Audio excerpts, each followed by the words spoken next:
Hey everyone, welcome back to my channel. Oh my gosh, this is like my 5th millionth time trying or attempting to shoot this video. I mean, like, it's ridiculous. I am exhausted.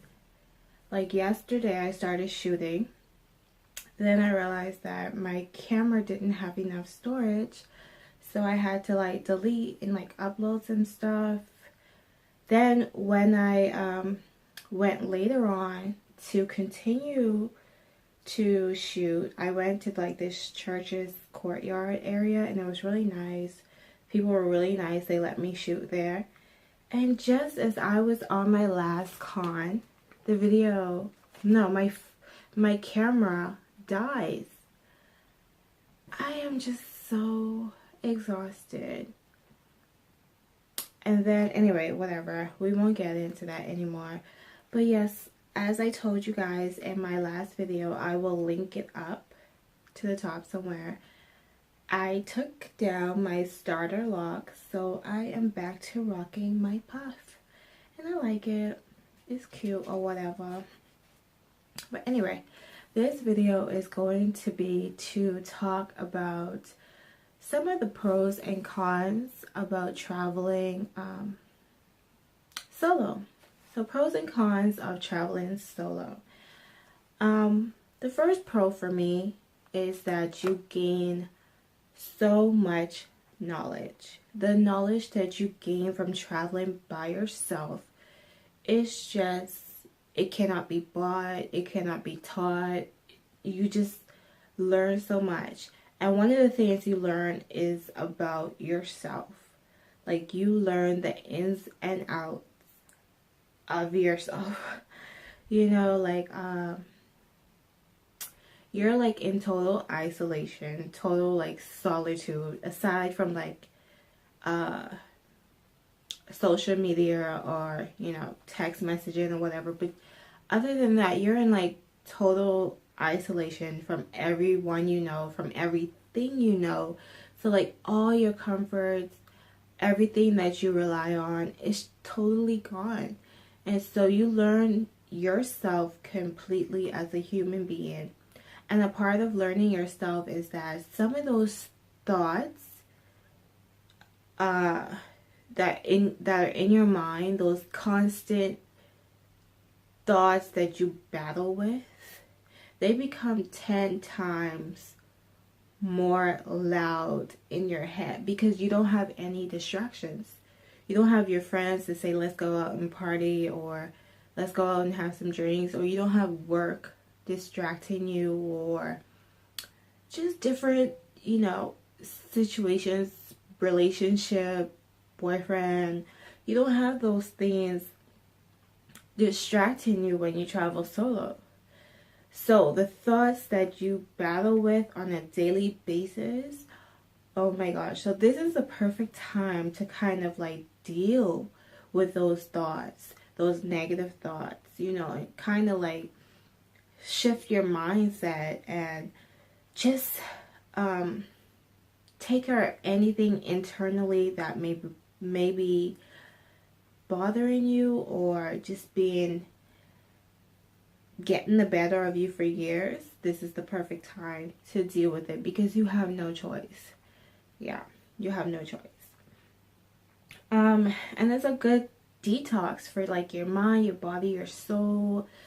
It is a great detox, especially if you've been in negative, toxic situations, like probably bad relationships or just bad choices, bad careers, or anything, or just negative people, or just negative energies. This is a great time to totally detox. And whilst you're detoxing, you're learning. You're learning about different countries, different cultures, other people, which is great. And when I say you learn about other people, you just learn about, like, you become more aware, you know, because sometimes like in our daily lives we just say things, we don't know when we're offending people, But like when you're in a different culture or different environment, you're more sensitive to those things. So you become aware of like um, body language, or you're more sensitive, I would say, to not offending others. At least for me, I am. And then you obviously learn about different cultures, the way of life, the way people do things. And let me tell you, it is a complete shock, like culture shock. Because even like I'm from a small, little island. And, you know, I'm blessed enough to, because we have such a big tourism industry, I'm blessed enough to interact or meet different people from different backgrounds. But when you're really consumed or concentrated in that culture, it can be shocking. You know what I mean? Even when you come to like major first world nations, like some of the things they do is just like, wow. Like, wow. And it makes you have, well, for me, it made me have more of an appreciation for my island. You know what I mean? Because sometimes we tend to, you know, think other places are better. You know, that saying, like, the grass is greener. We kind of have that mentality when we're just stuck at home. But when you travel and travel, you get to appreciate where you come from more. At least I do. And so that's enough about knowledge and learning and all these different things, because it's been real, like, and it's like, it's not knowledge in the sense of what you would think knowledge is. It's just like really breaking down all those misconceptions, because I had so many misconceptions of different places, and traveling has woke me up to like some realities. It's like, wow, take me home. Real talk, take me home. But also another pro is that to traveling solo is that you don't have time constraints. Like you're the captain of your own ship, so you could go wherever you want to go, stay as long as you want to stay. Like, you know, there's no one rushing you to like, let's hurry up, go back home, or let's not leave, or let's do. There's no one rushing you, or no one nagging you, or no one being like dead weight or a party pooper. You could get up and you could go with the flow as much as you want. And so that's a great thing, not having as many time constraints. Like I know in terms of like hiking and trekking and stuff, like I went trekking to like a waterfall like up in the snow, and I know for a fact that if I had friends with me, they would have been like, no, we're not doing this, let's go.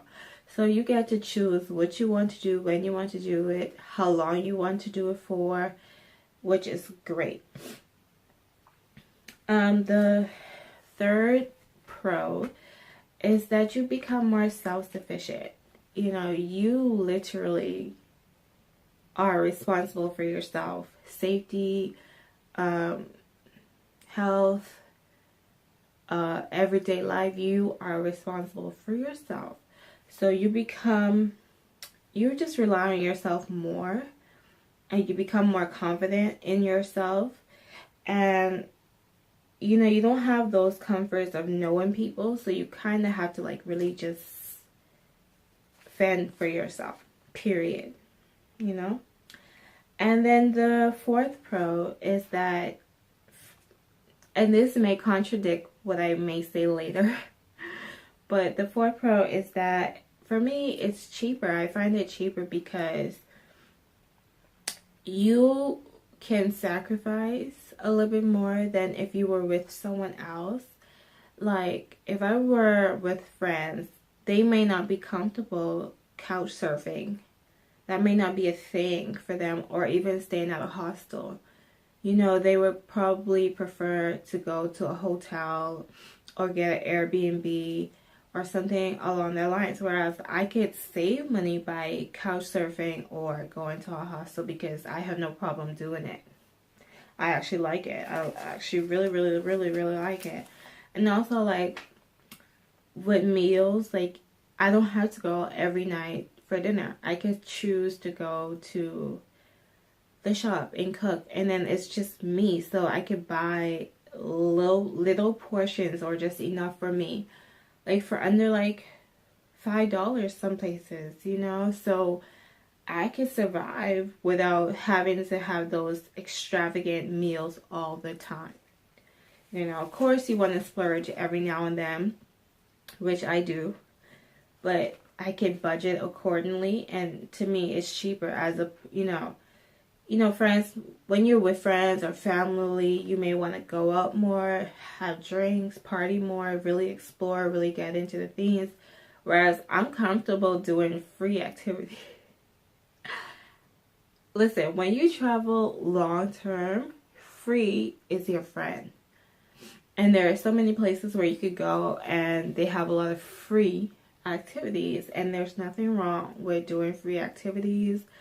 And also, like, I like to hike and trek a lot because you get to see great landscape. You get to see nature and take really great photos, and it's free. I love it. But my friends, like if I were friends or family, definitely my mom is not going hiking. She's not, so like I save a lot so that's why I find it cheaper. Excuse me if I sound stuffy. I am getting sick. Still, my words are coming out mumbly. I apologize. So the fifth pro I have is that you become more patient, and yeah, you develop some patience. And trust me, you're going to need patience, especially when you go to like the bigger cities. There's it's more populated, more, densely populated. So you develop a lot of patience with dealing and maneuvering and trying to get through. Also with like catching the trains or the buses, you kind of need a lot of patience for that. And even like, when you meet people, like, because there's a cultural clash, you don't get as offended and you kind of like woosah a lot, so I developed some patience. And even with just traveling, like going on the airplane, and I had like, my flight was like 23 hours. And partly it was because I had a layover, and never ever in my regular life that I would be like, yeah, I'm going to take this long flight. Never. So as you travel, you do develop so much more patience, period. And I think this is going to be my last pro. You become kind of like a minimalist almost. Like, I am so amazed of the things that I can go without. Like, when I first started out traveling, like I said, in my previous video, I packed so much stuff. So much stuff. I had like a huge suitcase, a carry-on suitcase, a backpack, a purse, and each one of those things were stuffed to capacity. And as I traveled and got used to it, I downsized so much. And even now, like, continuing on, I think I'm going to downsize some more, because you just don't need a lot of these things. Also, yeah, and like, you don't care about really your parents like that. And it's refreshing, actually. It's really, really refreshing. Like, I find it refreshing. And coming from a culture that it's big on like appearance and making sure you're always groomed and looking neat, I find it refreshing. Like I could wear the same shirt 2 days in a row and don't care, or the same pants 2 days in a row and don't care, you know. So like you become a real minimalist. And also like certain things that like you have to have, like the expensive shampoo or something like that. Like I'm so fine, like I know it's like being natural, you become like a product junkie. But right now I'm able to like really cut down on what I buy for my hair. It doesn't have to be like the Shea Moisture products all the time. I am quite comfortable buying like the Aussie Moist shampoo and conditioner and using that. For one, it's way cheaper. Two, it works really well. And just like basic like coconut oil and like a nice hair oil or something like that, and I'm good. So you really cut down on what you need or what you think you need, and you realize that you could go without. And that's one of the things. Well, I've always been kind of like that. I always liked, I was never the person that has to have everything or the latest or whatever, but I do like nice things, I would say that. But I've learned that I don't need a lot of the stuff, okay?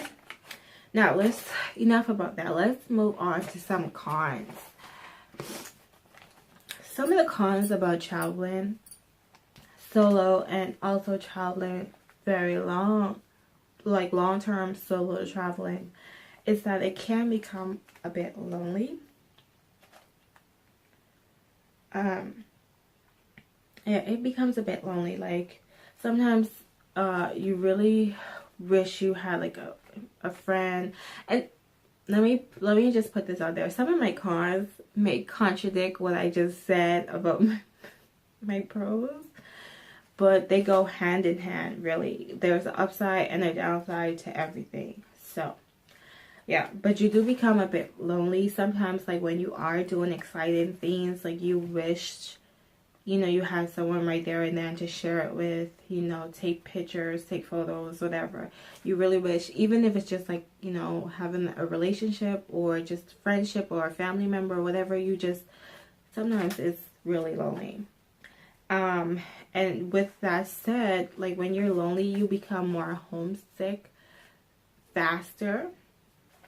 And sometimes like that's really that tough point of your travel. And once you get through that, and once you figure out a way to work through the loneliness, you'll be okay. And then sometimes you know, even though you meet people, that's a part of traveling solo. You meet so many people because you really don't have a choice. It's just hard finding people that you can relate to, because sometimes like it's a breakdown in language and stuff like that, breakdown in culture. And like even though I am in London right now, I would say like they're friendly to an extent, but they aren't like, I don't know how to put it. Like if you ask the question or you ask for directions, they have no problem helping you, but I don't find them to be like really friendly or bubbly. Like if I go to a pub, sometimes like I'm able to, I know back home if I go to a pub, everyone's talking and laughing, whereas here they're more cliquey. So you really can't have like those open conversations. So it's really, really hard to meet people sometimes. So it really depends on where you go. Some cultures are more friendly and open than others. You know, like, yeah. So I'm just going to leave it as that. The third con, I'm on my third con. The third con is that you can become a target. Yeah, you can become a target, sadly, but it's true. And because you look like a tourist, pretty much. So my recommendation, wherever I go, I try to blend in as much as possible. I try to look less of a tourist as possible. Um, I'm traveling with the minimal stuff, so I really don't have as much clothing, but I try to buy, did I stutter? I try to buy clothing that can blend, or if I go somewhere, I can always just buy a coat, or just like have a nice scarf. Make sure to travel with a scarf. Scarves save you so much, and I try to look less of a tourist. When I buy clothing, like say I'm replacing clothes, I try to buy clothes that are suitable for where I'm at, and that would help you to blend in more and not look so much as like a tourist. Also, when you're going places, just have a general sense of where it is you're going. Like have a street in mind or whatever, because what happens is why you become a target is that you're looking down at Google Maps and then you're like looking around for the place, and so that action right there tells everyone that you're a tourist. So like have a general sense, like if you're going to Smith Street, have that in mind so you could walk a good distance and then you'd be like, oh, I found Smith Street, and then look down at your phone and figure out where the next point is. So you won't constantly be looking down at your map. Don't have a map. Don't have a map. I know maps are like more efficient, but maps are a dead giveaway. Do not have a map, okay? Do not. Anyway, I'm gonna move on from that. Don't leave drinks and food, just the basic stuff where you could get drugged or stuff like that. Just like basic stuff that they teach you in high school. Just follow those steps, and you'll be okay. Now, I know I said as a pro it could be cheaper, but my next con is that it can be expensive. No matter how much you budget or no matter how much you budget, things are going to add up eventually. So it can become expensive. And sometimes having another person with you where you can split the cost of things is a little better. You know what I mean? So traveling solo can become expensive. Like sometimes, like if you go to a restaurant, you can order like family sizes and then split the cost, and it'll be cheaper like that way. But in any event, like I said, if you're traveling long term, things add up. That's just the reality of it. So it can be expensive, but whatever. The last con, is this gonna be my last? No, this isn't gonna be my last con. But it is going to contradict, again, what I said in my pro. Being patient. Being patient can be a con because sometimes people just really take advantage of you because you're not really standing up for yourself like how you would do back home. And so people can take advantage of that. But at the same time, like, you want to be patient, but you want to be firm. You don't want to get... You're not a pushover. You don't want people telling you what to do, and stand up for yourself, but do it in a respectable way, because keep in mind you are in a foreign country. Like, I had met this girl when we were in a pub and she wanted to go off on this guy, but she did, and I was like, girl, calm down. Like, calm down. You're in a foreign country, right? Like, you don't know the way people do things in their country. So the thing is, you just want to be respectable at all times. And even if you feel as though sometimes you are being disrespected, sometimes you do have to let that go, because you don't know what people are capable of, and you are in a foreign country. Period. So don't be a pushover, but at the same time, be patient, but just don't be no pushover. The last con is that, and this may not apply to everyone, but for me, I find that sometimes, I have encountered racism, and like sometimes it's really bold, because I had conversations where people called me the N-word or said the N-word, and I was like, and then I've had conversations where this guy was like, well, he was coming on to me, like, oh, it was so disgusting. He was coming on to me and he was like, asking me about black guys, and then he was like, well, you girls are slaves anyway, like, as to say we were slaves, so, like, we were, like, his race already, like, had us. It was just terrible. And then this other guy, he kept asking me, oh, be real with me, are you from a bad area? Like, most black people are. Like, it was bad. Like, it was bad. And that was in London. Sadly, you know, like, it's surprising because you hear things about London being so diverse. Yeah, and another thing, he was like, oh, it's always your kind that are killing each other. Our kids don't do that. Why do you guys do that? And I looked at him and I was like, you don't know? You don't know? And then, like, I was just like, I was so shocked by the whole conversation. I was really shocked. I was surprised. And then he was like, what are you doing in this area? And I was like, what do you mean, what am I doing in this area? He was like, well, let's be real. There isn't a lot of your kind in this area. And I was like, who talks like that? Who says your kind, my kind? Like, who? Anyway, just be prepared, like, to be discriminated upon, or you just to deal with racism. I know we've been dealing with that our whole lives, and it's so sad that we have to travel and still deal with that.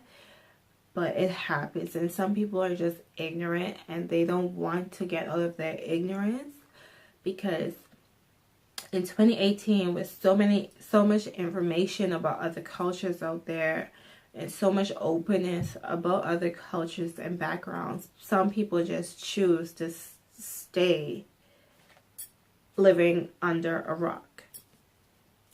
So that's some of the pros and cons about traveling solo. And I hope you guys enjoyed this. I'm sorry I'm just under the weather, and I'm just really trying to finish this video as quickly as possible because it's taken me too long to do this. So if you have any more questions about traveling solo, or you need some advice, link me down below in the comments. If you have any input about traveling solo, also link me down in the comments, and follow me on Instagram. I'll have that linked in this video. Follow me on Instagram, and take care. I'll see you guys on the next video.